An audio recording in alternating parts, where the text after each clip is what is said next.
ऐसे महर्षि भृगु की इस तपोभूमि में इस नगर को उन्होंने चुना। इसकी हवा मिट्टी का एक एक कण भी ऐसे ही हो महायोगियों की तप से आज भी वो कण कण जीवंत है, बस उससे जुड़ने की जरूरत है। असाधारण ये भरूच दुनिया का केवल एक ऐसा नगर है, तीर्थ है ये पूरे विश्व का, पूरा भूमंडल।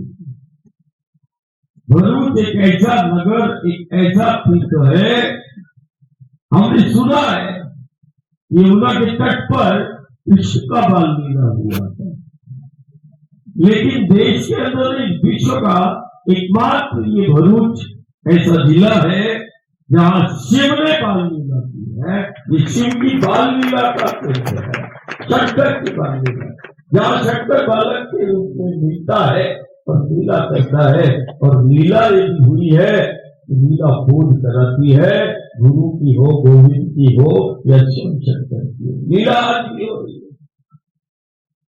और जब जब लीला हुई है, लीला बोध कराती है।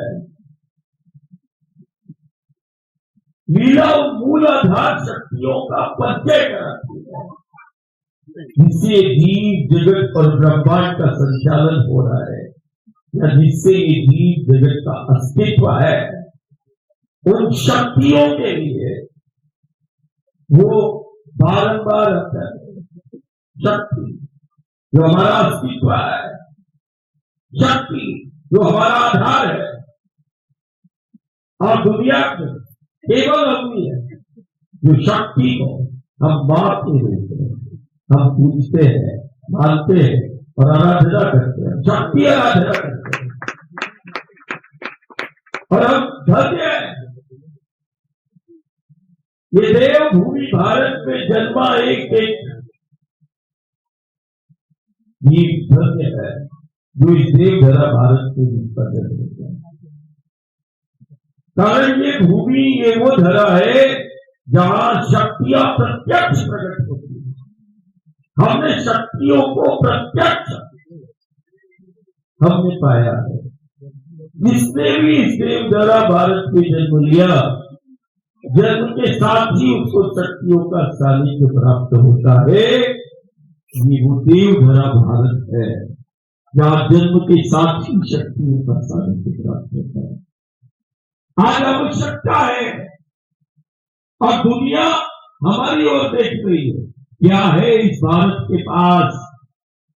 वो कौन सी शक्तियां हैं जो इतने विषम परिस्थितियों में, संक्रमण काल में, आपदा के दौर में, जब सारा विश्व समुदाय अपने जीवन को बचाने में लगा है, कई प्रकार के संक्रमण और आपदाओं का शिकार हो रहा है, उस समय ये देवधरा भारत का एक एक गांव आनंद के साथ अपना जीवन को जी रहा है।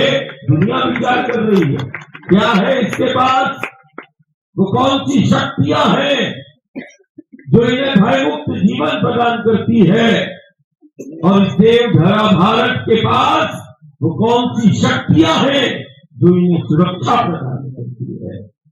आज हमें दुनिया विचार कर रही है, हमें भी विचार करना होगा। दुनिया गहन चिंतन कर रही है, क्या है इस देवभूमि भारत के पास, क्या है इस राष्ट्र के पास, कौन सी शक्तियां हैं जो आधार भी बनी है सुरक्षा का, व्यवस्था का। और कितना ही भीषण संक्रमण और आपदा का दौर आ जाए, लेकिन जीव को सुरक्षा प्रदान करती है। गहन चिंतन आज दुनिया में चल रहा है और दुनिया हमारी ओर देख रही है। और हम बड़े दुर्भाग्य है इसने इस देवधरा भारत को जन्म लिया, जहां शक्तियों को हम प्रत्यक्ष आज भी देख रहे हैं। और शक्तियां प्रत्यक्ष है, प्रत्यक्ष है। गुरु क्या देगा? गुरु ने हर युग सभी में दृष्टि दी कि तुम मेरी दृष्टि से देखो। गुरु दृष्टि देता है, गुरु गोविंद ने विचार दिया, गुरु गोविंद ने एक भाव दिया, और जब जब गुरु और गोविंद ने विचार दिया तो वो केवल जीव का ही आधार नहीं, वो समूचे जगत का आधार बन जाता है। इस पथ पर चलने से चक्र जागृत हो जाते हैं। ये वो असाधारण शक्ति है, ये चक्रों की अधिष्ठात्री शक्ति है। इसीलिए नर्मदा की परिक्रमा करते हैं, कारण इस भगवती की परिक्रमा से चक्रों का समन्वय और संतुलन बन जाता है,